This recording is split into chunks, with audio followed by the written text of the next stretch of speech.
Assalamu алейкум, кандайсыңар? Биз Айжан менен бүгүн бир 2-3 темада сүйлөшөлү деп атабыз. Биринчиси каржы маселеси. Акчаны кандай колдонуш керек? Бул аябай маанилүү да. Кээде көп акча табышат, дайыны чыкпай калат деп айтышат. Анан көп учурда көп жыл, 10 жыл иштедим, акчаны үйгө сала бериптирмин, азыр эч нерсе жок деп. Көбүрөөк мигранттардын маселелери дагы көп. Негизи эле акчаны кандай колдонуш керек? Негизи адам баласы жашоосунда адамдардын айтканына таянат же Кудайдын айтканына таянып жашайт да. Кээ бирлер жашоосун эксперимент кылып эле баланча айтты, анан түгүнчө айтты деп эле жашай берет. Анан ушул адамдар көп адашууга келип атпайбы? Биз деле ал жолдон басып өттүк да, ар ким айткандай жашап. Анан ушул денибизде дагы акча пайдалануу боюнча жолдор бар да. Мисалы, бир акчаң турса 1000 сомуң дейли, же 10 000 сомуң дейли, 10 000 дейли. 10 000 сомуң болсо, ошол нерсени эмнеге жумшашың керек десе, сага эмне азыр зарыл, муктаж болуп аткан нерсене жумшашың керек. Ансыз жашоо болбойт. Муну шариятыбызда дарурат деп коет да. Зарыл деп коелу, аябай зарыл. Маселен, унуң жок болсо уну алышың керек, отунуң жок болсо отун алышың керек. Ошол 10 000 сомуңду ошол дарурат нерсеге колдонушуң керек. Экинчиси хажат деп келет шариятыбызда. Кажет. Мисалы, ансыз жашасаң болот, бирок ошол нерсени алып алсаң, жашооң жеңилдей түшөт эле. Буга эмне десек, үй жайың бар, наның, унуң бар, отунуң бар, бирок стиральный машинаң жок, же холодильниң жок. Стиральный машинаң болгондо кирди аякка салып коет элең дагы 2 саатты балаң менен өткөрөт элең, күйөөң менен өткөрөт элең.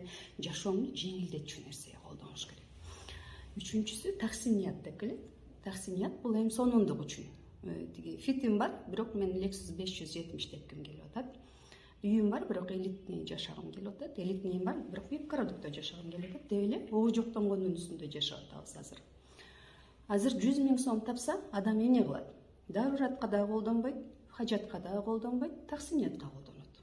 Үйүндө уну жок, отуну жок, стиральный машинасы жок турса, бирок iPhone 13 алат. Анткени адамдарга бири-бирине баа берүүбү же суктануубу бир материалдык нерселер боюнча болуп калганда, мисалы, менимче экөөбүздүн жоолубуздун канча турганы бар да. 100 сомбу, 500 сомбу айырмасы жок. жок. Мисалы, сен экөөбүз 500 сомдук жоолук салына беребиз да, бизге айырмасы жок. Сиз салынасызбы? Кешип коюңуз, меники $500 болчу деп. Тамаша. Ушундай сыяктуу нерсе да, мисалы, адамдарга биз эмне кылып суктанабыз? Монча илим алыптыр, баягыдан өзгөрүптүр, баягыдан өсүп кетиптир, дагы бир диплом алып коюптур. Адебинин, кыял жоругунун үстүнөн иштеп атыптыр. Адебин оңдоптур деп туруп суктанасың, анан кээде анын эмне кийип турганы деле маанилүү эмес болуп калат. Албетте, баягы этикага салганда сенин алдыңа бирөө халатчан, пижамачан чыгып алса, жаман тийиши мүмкүн, маданиятсыз мага боло берет деген мамиле кылып атат деп мен бирок кийимдин баасы жөнүндө айтып атам. Ошон үчүн акчаны туура колдонгонду биздин коом жалпысынан көпчүлүк билбегендей сезилет мага. Анткени акчасы жок туруп кредитке машина алуу дегенди мен түшүнбөйм. Акчасы жок туруп кредитке алтын алуу деген нерсени түшүнбөйм. Эми ал ушунчалык зарыл эмес да. Коомдук транспорт менен жүрсөң болот, алтыны жок жүрсөң болот, iPhone 13 албай эле койсоң болот, 20 000 сомго жөнөкөй эле телефон. Анын үчүн сенин ички жан дүйнөң бийик болуш керек болот атпайбы? Самодостаточный. Ооба, билим алыш керек болот. Анан баары бир деле адам ой жүгүртүш керек да. Баламдын курсагын биринчи тойгузайын, үйүм жылуу болсун. Ошол маанилүү. Ошону өткөндө чоң суроо кылдык да. Тытынып, иштеп, үй машина алып, анан балабыздын эң таттуу кезин, тарбияга сугарылчу кезин, билим алчу кезин. Сен билесиң да, тилди үйрөнсө дагы кичинекейирээк кезинен баштап үйрөнгөнү жакшыраак. Мисалы, сен экөөбүз азыр канча кыйналсак дагы American English дегенди мурдараак, көбүрөөк, мурдараак болсо биз бат үйрөнмөкпүз. Азыр андан кичине жайыраак болот. Демек, кичине ойлонууда, ушул коомубузда урматтуу энелер, урматтуу аталар, ушул өзүбүздүн көбүрөөк жан дүйнөбүзгө бир аябай жакшы айтты эле да, башыңдан, мойнуңдан ылдый эле акча сала бербей, мойнуңдан өйдөгө акча салгыч депчи. Туура. Биз азыр могу лекцияларды өтүп атпайбызбы? Ошол жерге бир эне келди да, баласы жакшы частный мектепте окуйт экен. Анан акчаны туура бөлүштүрүү боюнча сиз кандай дейсиз? Мен туура кылып атамбы? Квартирада снимать этип жашайбыз дейт, батирге ижара төлөп. Анан бирок балдарыбызды жакшы мектепте окутабыз дейт. Анан аларга жакшы кийим алып бергенге да мүмкүнчүлүгүбүз жок дейт. Анткени тапкан ташыганыбызды аябай ошол энени сыйлап анан суктандым. Анан мен дагы бир устазды билем, ошо Алиасгардан бүтүрүп келген, ижарада жашайт, бир канча баласы бар. Бирок ушунчалык мындай жыргап, күлүп, жайнап күнү түнү сабак берип жүрө берет да. Ушул нерсеге мен дагы аябай баа берем. Мен деле балдарыма ошентем, эски эле кийим кийип жүрө беришет, жыртылып деле калышы мүмкүн, бирок жакшы мектепте окутам, анан жакшы мындай качественный тамак бергенге аракет кылам. Анан убактым көбүрөөк болсо ошолорду кучактап, өп, жакшы көрөм деп, алардын иштерин баалап, алар менен жөн гана ойноп, ар бирөөнү көңүл бөлүш керек да. Балдарга акча берүү, балдардын курсагын тойгузуу бул тарбиянын баардык бөлүгүн камтыбайт да. Билесиз да, тарбия интеллектуальный тарбия болуш керек, тарбия духовный тарбия болуш керек, тарбия жүрөктүн тарбиясы болуш керек. Анан биз болсо жана физикалык курсагын тойгузуп коюп, анан акча берип коюп эле, айфон алып берип коюп эле тарбия дейбиз. Мен да ошентип ойлойм. Ижарада жашап, бирок баланы жакшы мектептен окутуп, ага көңүл бөлүп, мигрант болуп кетип калбай. Анткени билесизби, маанилүү нерсеси бар да. Билесизби деп бизде профессионал неме кетти да, профессионалдуу адат. Баланы тарбия берүүдө биз мукаллаф учуруна чейин эле тарбия беребиз. Мукаллаф деген бойго жеткен учур, кыздардын бойго жеткен деген балагатка жеткен кези. Андан кийин биз аларды мажбурлап намазыңды оку, анан Кураныңды оку, анан баланча кыл дегенге дей албайбыз.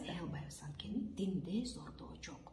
Биз ошол 10 жылды, 12 жылды мигрант болуп же башка болуп кетирип жиберип атабыз дагы тилекке каршы.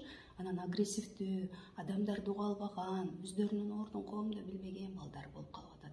Анан бирок азыр мынтип айтсак, билесиңби Нурзат, азыр айтат, бул экөөнүн акчасы бар да. Мен азыр ошону айтайын деп сүйлөй берет да, дейт да. Булар сүйлөй берет да. Бирок биз экөөбүз нөлдөн турганыбызды. Жок, нөлдөн турганбыз. Азыр менимче Аллахтын жардамы менен экөөбүз бирөө нөлгө түшүрүп койсо деле кайра тура алабыз да. Албетте. Иншалла. Өз учурунда Ататүрк Ала Тоо университетине мени ата-энем окутканда, өтө көп кишилер айтканда, эмнеге акча төлөп? Мен ал убакта $600 укмуш чоң акча болчу да. Араңдап, ушинтип окуп чыккан. Анан ошондо эмнеге антип атасыңар? Жөн эле мындай эле окутпайсыңарбы деди эле, бирок кийин ошол $600 $600,000 болуп келгенин канчалык деңгээлде биз өзүбүздү тапканыбызды, ушундай бир сонун нерселерди болгонун, анан ошол эле учурда кыздар биздин да кайсыл бир учурда үйүбүз жок, машинебиз жок, эч нерсебиз жок болуп, анан билимдин аркасынан баягы айтат да, сен сырткы материалдык байлыктарың жоголуп кетиши мүмкүн, бирок акылың сенин менен болот. Ушул нерсеге жанагы оюмдун аягын жыйынтыктап коеюн.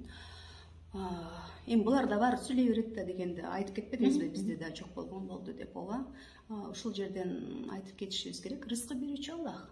Ар-Разак деген Аллахтын ысым сыфаты бар. Сен 24 саат иштейсиңби, 25 саат кылып дагы кошо аласың бар жактан.